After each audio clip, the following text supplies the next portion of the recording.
It's time for Tiger Talk, presented by Old Chicago Pizza and Tap Room.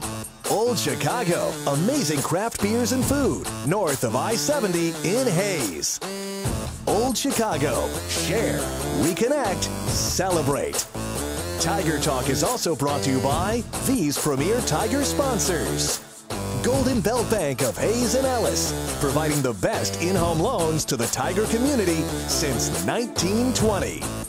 The Hayes Med Orthopedic Institute, part of the University of Kansas Health System, and the official physicians for Fort Hays State University Athletics. The certified public accountants of Adams, Brown, Barron, and Ball. Your trusted advisors, providing you with commitment, experience, and integrity. BTI, your John Deere dealer, with locations in Buckland, Great Bend, Greensburg, Hoxie, Ness City, and Pratt. BTI, Valley Hope of Norton. Get help and find hope. The Taco Shop. Dine in, carry out, or delivery. You've never had it so good. Horizon Appliance and Mattress. TVs, appliances, Traeger grills, and Tempur-Pedic bedding. Open 7 days a week at 1501 East 27th in Hayes. And Eagle Communications. Internet, TV, phone. Eagle Communications. Our community connected. And a good Monday, and welcome to Tiger Talk. We're at Old Chicago Pizza and Tap Room, home of the World Beer Tour. 110 beers from around the world. You can always ask for details the next time you're in here at Old Chicago and begin your World Beer Tour. Old Chicago, your pizza and craft beer authority. We record the program Monday over the noon hour, and certainly glad to have you aboard here today for the playback as we recap some Fort Hays State basketball. Just one game last week for the Tigers. They had the midweek off. They were in Kearney taking on the Lopers, and quite a win for the Fort Hays State women as they rally from 20 down in the third quarter, midway through the third quarter, and go on and beat the Lopers by a final of 74-64 in overtime. And with the victory, they are now back in sole possession of first place. Got a little bit of help from Lindenwood, who won in Topeka, knocking off Washburn. And we are joined now by the head women's coach at Fort Hays State, Tony Hobson. Congratulations on a memorable win for your squad. The biggest comebacks that you've been the head coach. You came back from 19 down at Washburn a couple of years ago. Still haven't heard the official largest comeback. We know it's the biggest since 01. Either way, I mean, quite a feat. Not easy to do against a team that was playing really well on their home floor. That was quite something on Saturday. Well, I think the thing that makes it even more unique is that it's on the road. Yeah. It just doesn't happen very often. First of all, it shouldn't happen. We shouldn't get that far behind to begin with. And I think you saw the best and the worst of our team in the same 45-minute period on Saturday. You know, we started out with not a whole lot of intensity, and you can kind of point back and you think, well, the ball wasn't going in the basket. But I think sometimes that happens when you're not super into it and not intense and not you just are just a click off and then nothing goes, and you kind of get your head down a little bit, and then the people that come off the bench, they follow suit, and it just kind of grows. It's just a virus kind of. So I thought once we got, we had a couple good things happen and got excited, and then away we went. So like I said, it was the best of both worlds on Saturday. I guess I would rather have it end that way, have the best happen late in the game, so that's what you remember the most of. Yeah, it's kind of interesting because you said to do it on the road, and you look at that 19-point comeback a couple of years ago in Topeka. Both of those on the road against good teams. I mean, that is amazing. But as you said, I thought you said it well in the postgame. The basketball gods, when you're not intent, you don't play. They're not on your side. But when you do, and you can just see your team play with more energy, a little more focus, and shots started to fall that they weren't any different than they had earlier in the game, but you shoot them with confidence, and you just got a good feeling, a good vibe, and good things happen. And your team certainly did that for the last 15 minutes. Yeah, it's just amazing how that works, and really we went from, I think it was the 5:15 mark in the third quarter, we had already taken the lead by the 5-minute mark of the fourth quarter. So it wasn't even 15 minutes. It was in 10 minutes. We beat them 21 points. And there's no way that should happen. And you have to have a little help. They have to make some poor decisions and some bad plays for that to happen. But we went back and looked. I didn't, but Talia went back and looked, and we hit 7 out of 10 threes during that stretch, and they turned it over 9 times. And anytime that's going to happen, I think we'd hit 1 3 up till that point, and then all of a sudden they start falling, and our defense picked up, and we went full court, and I guess it was what Jeff Van Gundy calls the mother-in-law defense. The last 20 minutes, and I don't know if you want to hear it, but constant pressure and harassment. That's great. I stole that, and I can hear him say it too. No, but anyway, we just went full court and played really hard, and we didn't sub much in there. So I know they were tired, but they played clear through that, and so constant pressure on the ball, and they turned it over, and then we came down, and not only did we make threes, but they were quick, and it didn't take a lot of time off the clock. So we had a stretch in there that was one for the ages, that's for sure. Well, it was a nice win for Fort Hays State as they rallied to win in overtime, 74-64. Guess the only negative, Carly Heim goes down early in the overtime. Any update on her? Obviously did not look good on Saturday. Well, we don't know yet. She'll have tests. She went in today, but she has the tests tomorrow. They have an MRI tomorrow. But any time that, I've seen that happen a lot, and I've got my fingers crossed and I'm holding out hope, but I'm not terribly optimistic right now. But we just hope we can get her back at some point. We know we won't have her this week, but she's such a valuable part to our team, and our leader probably leads us in minutes played, if not her, her T, and takes care of the ball and is a great on-ball defender. And she's one of those you can't replace. I mean, you'll try to shift things around and cover things up, but you might survive a couple games without her, but you're going to really miss her. No, we'll find out what happens. Hopefully it ends with good news, but games do go on, and Fort Hays State with a big week this week. They'll go to Pitt State on Thursday and Missouri Southern on Saturday. We'll talk more about them as we move along, but right now it's time to take a break and remind you the Tiger Talk is recorded Mondays over the noon hour at Old Chicago, the place to watch your favorite games while you're in.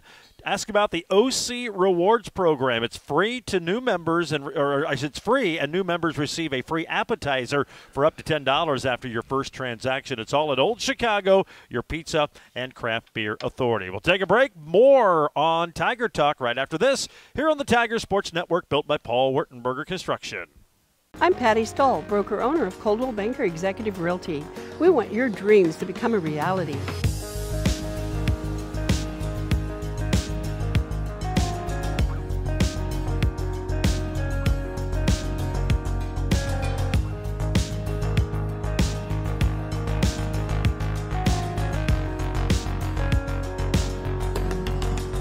Coldwell Banker Executive Realty prides itself in putting you first. Top of the key to Leggett, now to Clampett on the far side. Gets it mid-lane to Taylor. Ross spins in low. Mr. Shot got her on rebound. Here's a Kennett, top of the key, 3. Bingo! 3 in a row for Casey. 16 for Kennett. 49-41. Tigers have cut it to 8 with 11 seconds to go here in this third quarter. That was the action from Saturday in Kearney. That was part of a 16-4 run to close out the third quarter. That got the Tigers within 8. That run extended. They would score the first 9 of the fourth. It ended up being a 28-6 run. Actually, a 25-4 got them the lead. Then 28-6 put them up 2, as Tony said, about 10 minutes after they were down by 20. And go on and win. Actually fell behind a little bit, but then answered. And I thought you had a key timeout. I mean, I know you let them play, but you just sense you spend so much energy in comebacks like that. And you got the lead, and you called a timeout. felt it was very neat. And you fell behind after that, but they're able to regroup because you see it so many times. You battle so far back. You get right there, you tie, maybe take a brief lead, and then you're down 7 or 8 again, and you just don't have enough in the tank to come back. I thought it was a crucial timeout to kind of catch your breath, recollect, and it was then kind of about a 5, well, as it turned out, a 10-minute game from that point on. Yeah, well, I don't use a lot of timeouts in those situations. A lot of times I try to let my team play through it, but I thought we were a little bit gassed, and we'd been going up and down playing full court defense, and we were sometimes just the excitement of that wears a person out. Not only just the fans, but the players too. So I just thought it was a good time to maybe regroup and talk about what we wanted to try to do, in our press and things like that, because we haven't, we've spent less time working on a press this year probably than any time in recent history, but our kids are smart enough to know that when it comes time and we need to do it, they kind of just they can handle it. So yeah, we got our feet under us again, and we did kind of fall behind. We missed a couple free throws in there that I would have liked to seen go down, but again we hung in there and got them to overtime and got a couple key stops, and once we got in overtime, then it was the T show and it was over.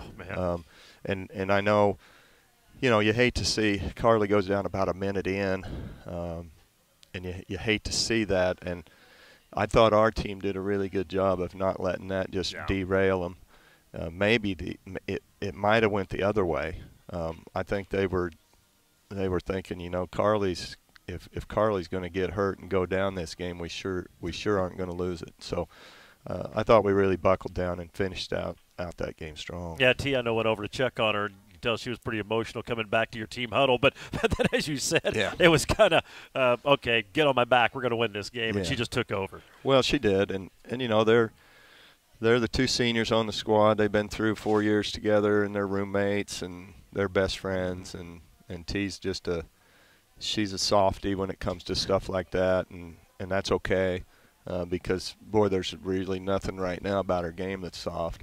And she did. She's done it before, and she had a couple key drives and a really good and one, and hit another 3 in there. So she really kind of brought us home after Casey really lit us up and got us back into it, kind of got us excited. Taylor hit one in there, and I thought Taylor, for shooting poorly, and Laney, they, when you have those two that can't really buy one, but they have got to the point in their game that they, even if they aren't shooting well, they still contribute in so many other ways, and they don't let their other parts of their game suffer. So Laney had a couple blocks and a couple steals. Taylor gets 10 boards. And tied a career high. And played the point really for us the last part of the game. So, they did a good job of not letting their poor shooting take them out of it, because there's going to be games when you're a shooter that things just aren't going right, or they have you covered up, and you just have to go ahead and play the other parts of your game that you're good at. And that's probably a lot of it is just the evolution of a player. The longer you play and just your game evolves. But that's probably one area that has improved with this team, because there's been nights, frankly, you can't throw it in the ocean, and it was a struggle. And obviously, if you can't shoot it at a high percentage, it's going to be more of a grind out, try to win. But it hasn't affected. You still see those players getting 6 rebounds, maybe 4 assists, 3. I mean, they're doing those things. That's probably where this team has evolved over the years. It doesn't just go as I shoot, how I play. Well, I absolutely agree with that, and I think when you have kids that are really unselfish and just want to win, they understand that just scoring points and getting your name in the paper and mentioned because you're scoring is not that important. The important thing is winning the game. So I'm going to have 7 points tonight, and I'm going to shoot 2 for 12. I'm going to get as many rebounds as I can. I'm going to defend my position. I'm going to do what I can to help. And I think that was just a good example from those two of not letting a bad shooting night just take you completely out of it so you can't even contribute. Ella Whitney Clampett, who didn't play a lot. I know you're just trying to find some combinations to spark the offense. Didn't score a lot, but played 13 minutes, and I thought she gave you a nice spark when she came in that second half just to try to get some energy and get you guys going. Well, she definitely did, and I told her after the game, I said, if you aren't ready to go in there and play when we put you in, we don't win the game. And then it was kind of it wasn't nice because Carly got hurt, but we could throw her in there then, and she'd already played about 8 or 9 minutes in regular, so it wasn't such a big deal in overtime when Carly went down. But she did a good job of coming in and running the floor. She scored. She got to the basket one time, and she's a talented offensive player. And I was just trying to find something where we could score. I mean, we had 25 points after 25 minutes, and that's not going to win you anything. So I was trying to find some kind of spark, and actually took Carly out for give her a little rest, and so we're playing in there without a point guard, which isn't that crucial because our other guards handle it fine. She gave us a little spark, and it was much needed. The Tigers get the win on Saturday in overtime, 74-64. Now 19-1, 10-1 in the conference. Have a one-game lead over Washburn, who lost at home on Saturday, but a lot of big games to go, including a really big one coming up on Thursday night in Pittsburgh against the Gorillas, who are right there lurking behind the front runners in the conference race. Tiger Talk is recorded at Old Chicago. We do it over the noon hour on Mondays. And we certainly hope you can make your plans to join us next week for lunch right here at Old Chicago. Try out one of their great pizzas with dough made fresh daily. It's all at Old Chicago Pizza and Tap Room. They're north of I-70 in Hayes. We will take another break and take a look ahead to those Gorillas, who the Tigers play twice this year. And the first of those will be on Thursday in Pittsburgh, and we'll do that when we return right here on Tiger Talk on the Tiger Sports Network, built by Paul Wertenberger Construction. Ready to discover something new? The next time you're in your car, tune your radio to 94.3 FM. It's here. It's Hayes' greatest hits. Love it. On 1400 KAYS and 94.3 FM.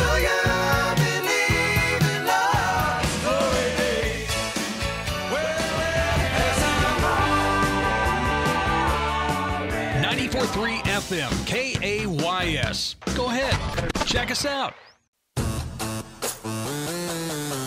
Tigers with the basketball, up by 2. Here's Rolfs over on the right wing. Kicks it up top to Kennett. Now left side to Laney Page. Back up top to T. Leggett open for 3. She nailed it. Tatiana Leggett with 21. Her second 3, and the Tigers have their largest lead now, 66-61 in the overtime. Yeah, that was the big basket by T. That kind of got you over the hump, it felt like. She hit that one, and you felt, all right, this is probably going to be a win for Fort Hays State. And she maybe hasn't been as consistent shooting threes, but when she gets on those stretches, she'll hit 3, 4, 5 out of 6, and just really adds so much more to her game, being able to step out and shoot that long ball. Well, it does, because I know they were playing her to just shot fake and try to go to the basket, and we talked at halftime, and I said, you're just going to have to try to get the ball a little deeper to start with, around the elbow instead of top of the key, and then just if they're not up in you need to just shoot it and just take them, because nothing else is, they're off of you so far, you're having a hard time getting to the basket. So after she hit a couple of those, then they started having to come out a little bit, and then she could get by them. So she can get on those kind of rolls, and she's a good solid shooter for somebody that can get to the basket like she can.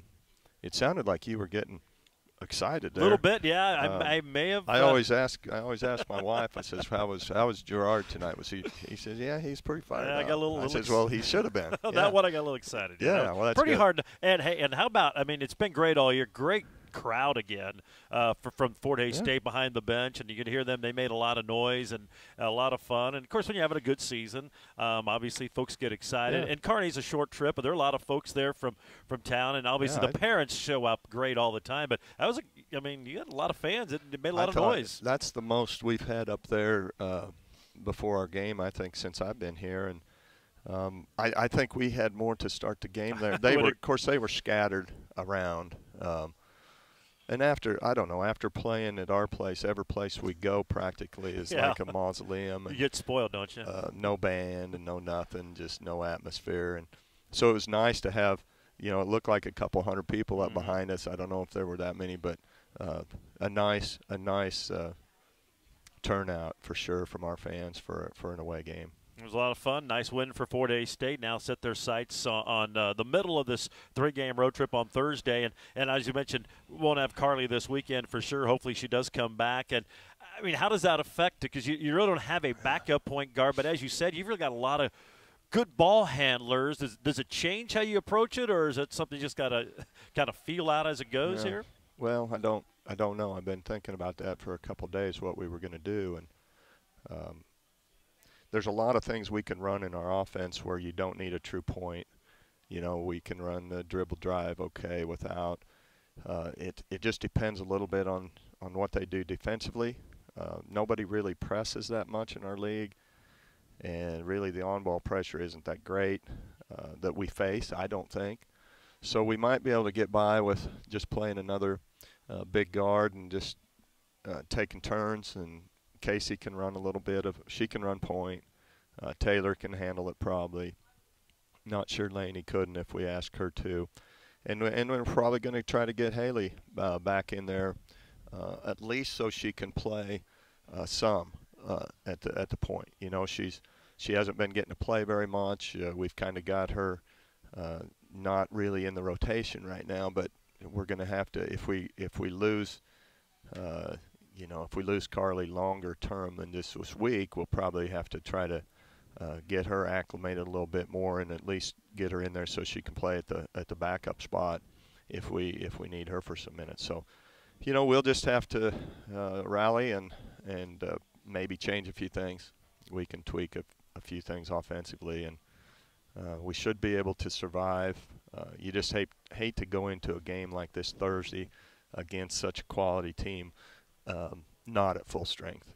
And we'd had the same starting lineup for 20 games, which is fortunate, but now we don't. So it's going to be a change, and I'm afraid it's going to be more of a challenge mentally for us to play without Carly than physically sometimes. Even though she gives us so much on the floor, she gives us a lot off of it also. Well, and as we talk about all the time, when you have games where you can play a few more kids, you never know, and it's an opportunity now for someone to step up, and you hope one of the younger players, here's your chance, and they step and they seize the moment, and begin what hopefully is a good stretch for them here throughout their career. Well, yeah, I mean, and just after coming off the 6th Super Bowl win for Brady, how did he get his chance? Somebody got hurt exactly a long time ago. So, so you just never know. You hate to, and players almost sometimes feel guilty, like, well, I didn't want to get a play because somebody gets hurt. And well, that's part of the game.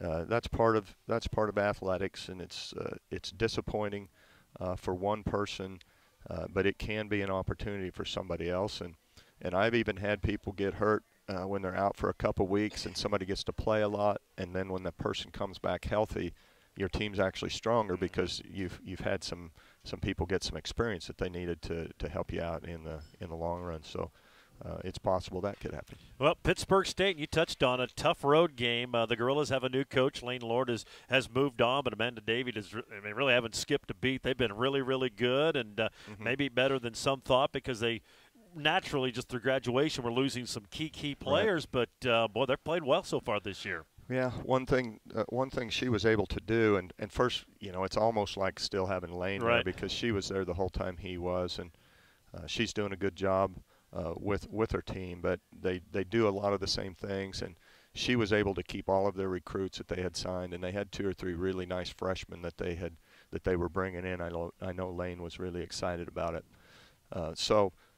They're not short on talent. They've got a couple big kids. They've got a big freshman that's, I think she might not be quite as good as the big kid from Kearney that's a freshman, but she's right in the neighborhood. So she's a solid player. They've got a point guard that's a freshman. So they'll be a challenge, and they've been playing really well, especially at home. I know they lost a couple squeakers to Emporia State and Washburn, but I've watched those games, and they had, it was right down to the end. They beat Central Missouri at home.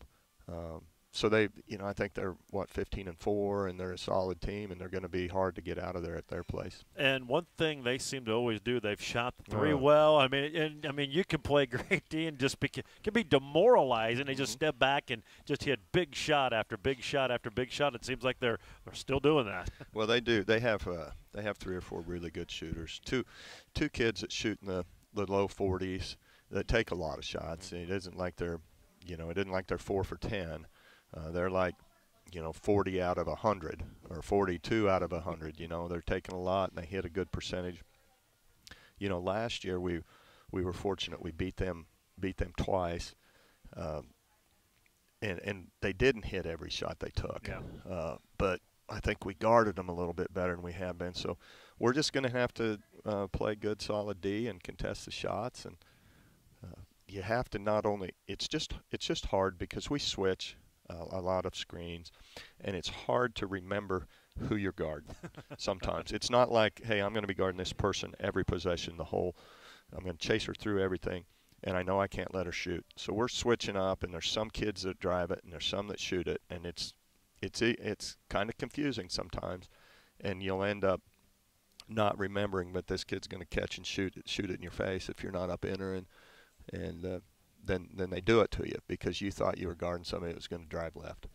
So you can't get sometimes you just have to make it simple and just say, hey, all of them are going to shoot, so get up there, anticipate, take away the shot, anticipate the drive, and just contest it the best you can. That should be a fun one. That's obviously going to be a key game, and the return trip to Hayes, because you look, they're right there on the heels of you guys. You got a little breathing room, not much, 1 game lead over Washburn, but obviously we're down to the final 8 games of the season, and everyone's just magnified even more on this race for the MIAA championship. Well, it is, and you've got I got some teams right behind us that don't have that tough a schedule, or I don't think. I would switch them. I've got Lindenwood, who's really good coming in. We've got Pitt twice. We have to go to Central Oklahoma, and really none of the road trips are gifts. But we got a bad road trip out of the way and escaped there, and we were lucky. We've had 3 overtime games against Kearney in the last 8, and we won all of them. And we've won a couple other tight ones with them. So we were fortunate, but at the same time. We had a serious gut check with our team, I thought, Saturday, and they answered it. They did not quit. A lot of teams, when you're down 20, will just pack it in. And I just thought all it takes is just 1 or 2 players to kind of get you going, and the rest remember, hey, we're not this bad. and then they join in on the fun, and away you go. So it was a great win. I mean, I don't know. I would rather just go up there and cruise and it'd be nice to have one of those. Beat them by 10 or 15 and just be ahead the whole game. We've had games like that this year, but sometimes you put in those situations and you can't have a great comeback unless you play like crap and get behind, and so we didn't do it on purpose, but I did like our response when we had our backs up against the wall. That's a good win, and hopefully many more here as a stretched run continues, and it'll begin on Thursday night in Pittsburgh. Coach, as always, we appreciate it. We'll see you down at John Lance Arena. Should be a fun one on Thursday. Okay, thanks, Gerard. That's Tony Hobson, head coach of the Fort Hays State women. Again, Tiger Talk is recorded over the noon hour on Monday, so make your plans to join us next week for lunch. Old Chicago, burgers, sandwiches, salads, distinctive taproom fare. It's all at Old Chicago Pizza and Taproom. Serious craft brews and seriously good food. We'll take a break. We'll talk with men's coach Mark Johnson when we return on the Tiger Sports Network, built by Paul Wurtenberger Construction. Hi, everyone. This is Gerard Welbrock inviting you to join us for Tiger Talk. We record it over the noon hours Mondays at Old Chicago, north of the interstate in Hayes, and play it back at 6 o'clock Monday nights on Tiger Radio Mix 103. You can also catch it on Eagle TV's Channel 14 and 614, Tuesday and Wednesdays at 10 a.m. and 7 p.m., and always on HayesPost.com. So join us for Tiger Talk over the noon hour Mondays at Old Chicago.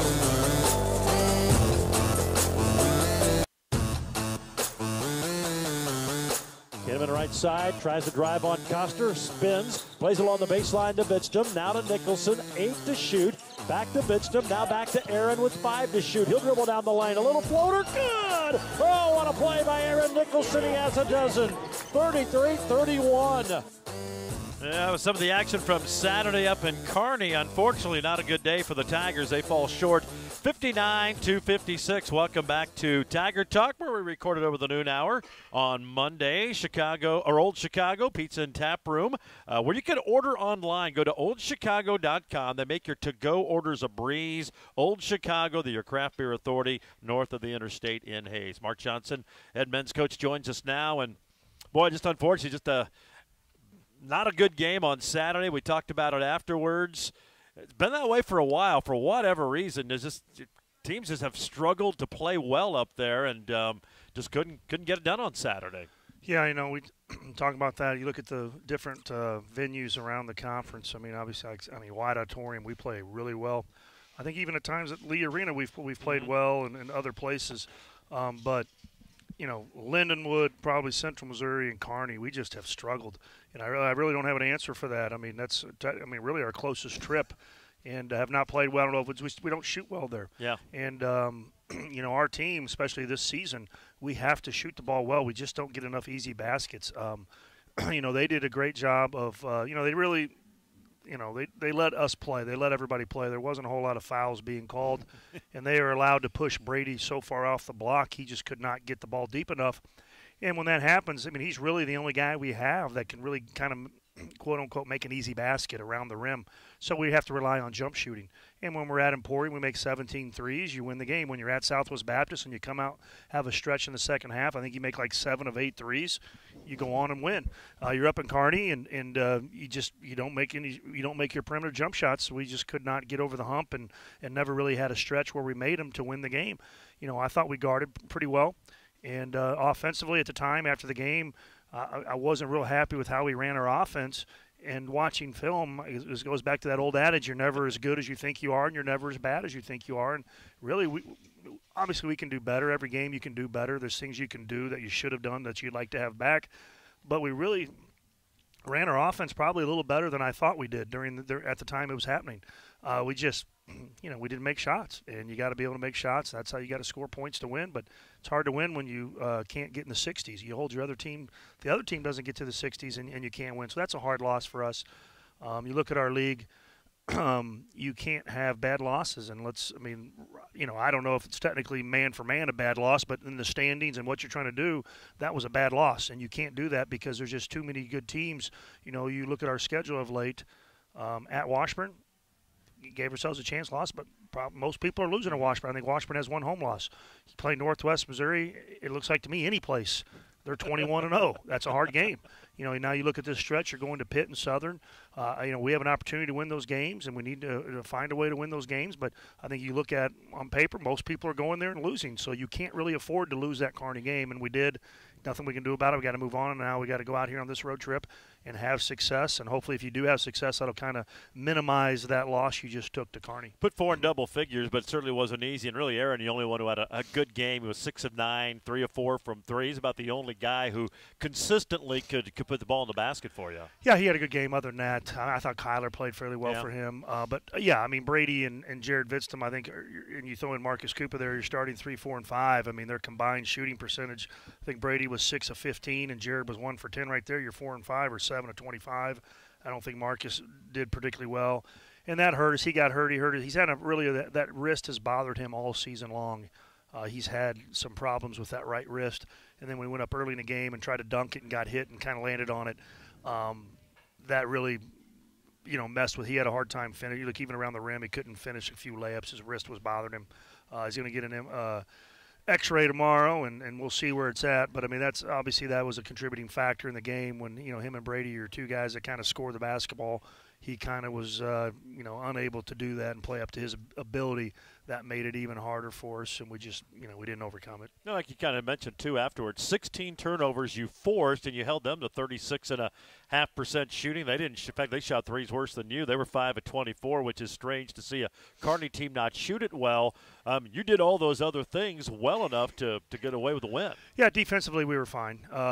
We turned it over too many times ourselves. We turned it over 15 times. Maybe if you turn it over 9 times. I don't know if we would have scored 3 out of 6 possessions. We had a hard time, but maybe we could have scored 2 out of 6, and that would have got us, up over 60 or something like that, and give yourself a chance to win. And just your margin for error offensively is you're gonna go play a couple teams this weekend.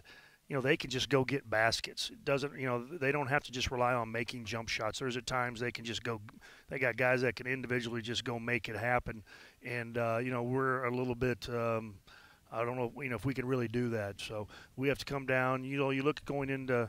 That's how really well we've been really kind of scoring the ball or shooting the ball.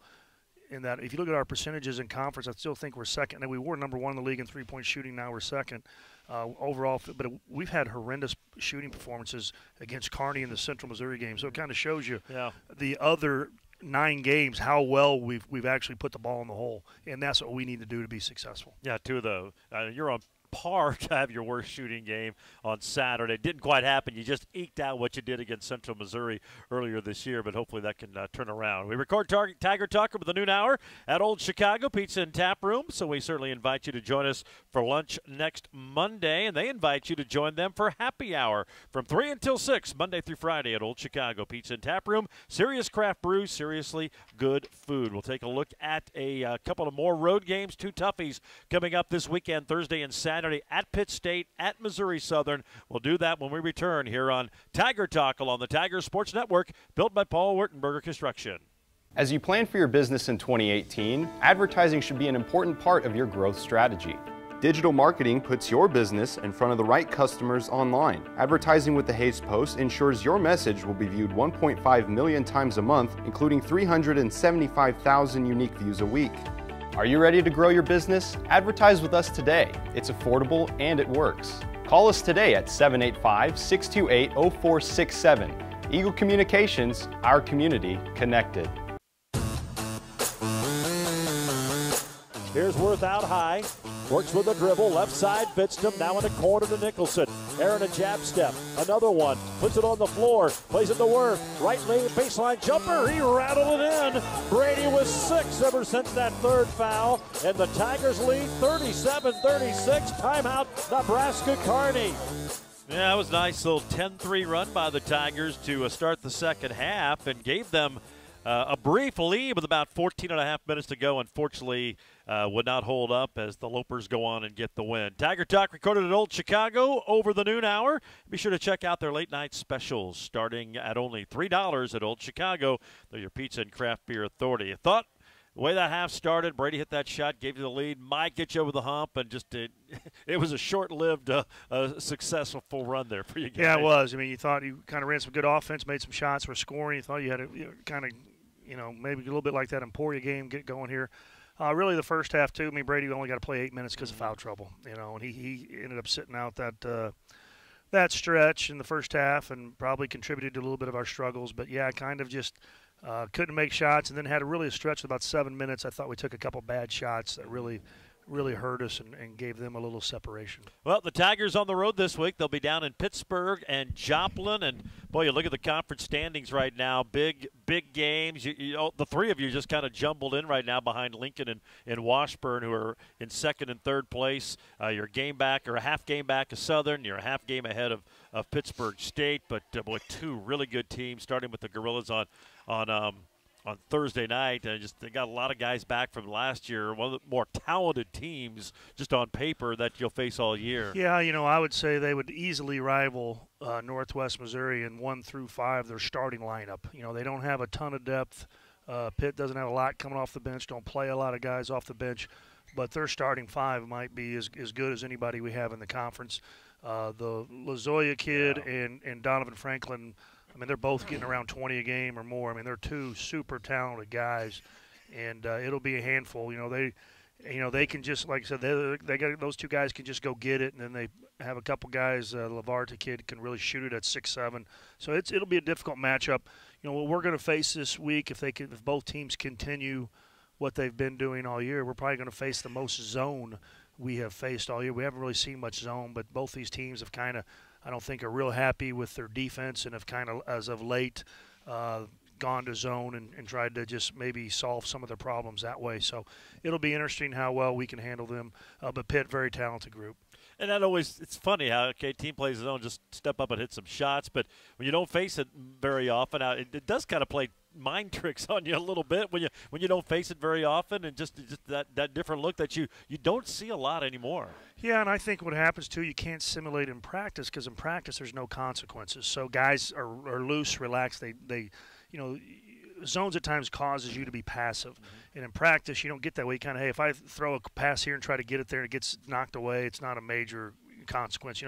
I just step up and shoot it, whatever. It's funny to me. Like, you can kind of simulate that when you're going against a man in practice. It seems like zone, it's really hard because the enormity of each possession is not the same in practice as it is when you're facing a zone in a game. So we just need to stay aggressive with it. And then Missouri Southern on Saturday. They're obviously a challenging team. But they're one, for whatever reason, you've matched up and played well against them. Hopefully that continues. But for whatever reason, you've had your fair share of success against some really good Missouri Southern teams. We have. It's just, same thing. Why you play well one venue, another. You look back in our RMAC days, there was really a 3-team race. We had a fairly good success against Metro State. At times would struggle against Kearney, then Metro had great success against Kearney. It just kind of, it doesn't make sense. It just happens that way. Missouri Southern, they have, with the Clark kid and Kinzer, they got some good shooters, and then what they have just a guy that really is just physically a different level player than what we have usually in our league.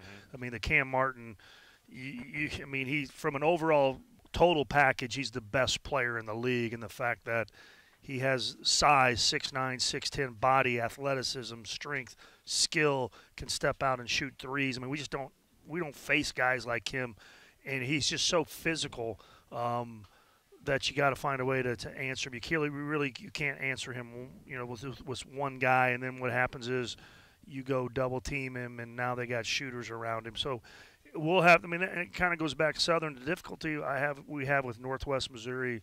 There's certain teams you play or certain individuals you play that you have to do something different. Usually probably around 90% of your games, we're going to pretty much do the same thing no matter who we play. And the problem we have with, like, Northwest Missouri, we're playing Northwest Missouri. They do that ball screen with shooters and all this. We have one day to try to figure out what we're going to do. And you can't, so what happens is you have one day to prepare, and you can't prepare enough, and then it's really – you can't throw things out you don't work on. I know it sounds – and then we did at the end. We tried to trap him and it didn't do any good. Out of desperation you do. And we're running into the same boat here. We got to spend the next 3 days getting ready for Pittsburgh State, and now we're playing a guy on Saturday that we have to guard probably different than any other person, big guy we have guarded all year. And how much can we really do that in a day? Football, you have a whole week before you prepare for every opponent. Basketball, there's some games you just don't have enough time, and you just got to do what you do. And we'll figure out a little bit in a short period of time what are some other things we can kind of throw at him, because he's a different level player than what we've had here. I would say he's probably at times, just because he's more physical. You could argue, and he's only a sophomore, he's a better version of Matt Rogers because he's more physical and stronger. And you look at some of those Southern teams you face, maybe their best player's been a guard or point guard, and so it's a little bit different look for them this year. Like I said, there's only a few teams all year that you really got to really change in game plan of what you're doing. And like I said, Northwest would fall into that category. And then really just depends on a personnel, a type, and we just don't have guys like him in our league very often, and you're going to have to find ways to double team, and you can't just leave because they shoot it so well. So it's not just we'll just bring the guy down. Well, you got to work on rotations. It might be a big double. We might have to just do some different things that we normally don't do against other opponents. Well, I guess we'll see, but a big road trip certainly for Fort Hays State beginning Thursday night in Pittsburgh. Coach, as always, we appreciate the time. We'll see you down at John Lance Arena Thursday. All right, thanks, Drew. That's head coach Mark Johnson of the Fort Hays State Tigers. Again, men's and women's doubleheaders in Pittsburgh and Joplin, 5:30, 7:30 on Thursday night, and then 1:30, 3:30 on Saturday afternoon from the Leggett and Platt Center in Joplin, Missouri. Hey, don't forget, you can always catch Tiger Talk online at HaysPost.com. And, of course, the video replay is on Tuesdays and Wednesdays, 10 a.m. and 7 p.m. on Eagle Cable's channel 14 and 614. And, again, online, HaysPost.com. Just hover over that Eagle TV icon and click on Tiger Talk. The program presented, as always, by the Hayes Med Orthopedic Institute, part of the University of Kansas Health System. The Taco Shop, Adams, Brown, Barron, and Ball. Golden Belt Bank of Hayes and Ellis, BTI, Horizon Appliance and Mattress, Valley Hope of Norton, and Eagle Communications. And, of course, brought to you by Old Chicago Pizza and Tap Room, home of the World Beer Tour. They've got over 40 draft beers in stock. It's at Old Chicago Pizza and Tap Room, your craft beer authority. Old Chicago, north of the interstate in Hayes. Serious craft brews, seriously good food. We'll talk to you again next Monday right here on Tiger Talk along the Tiger Sports Network.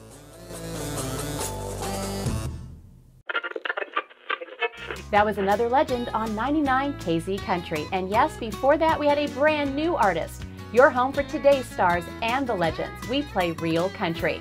I'm Teresa Trapp. Weather, news, sports, it's all here. We're on Facebook, and there is a listen live link at hayespost.com. Dial us in on your radio at 99.5 FM. KHAZ, Real Country. 99 KZ Country.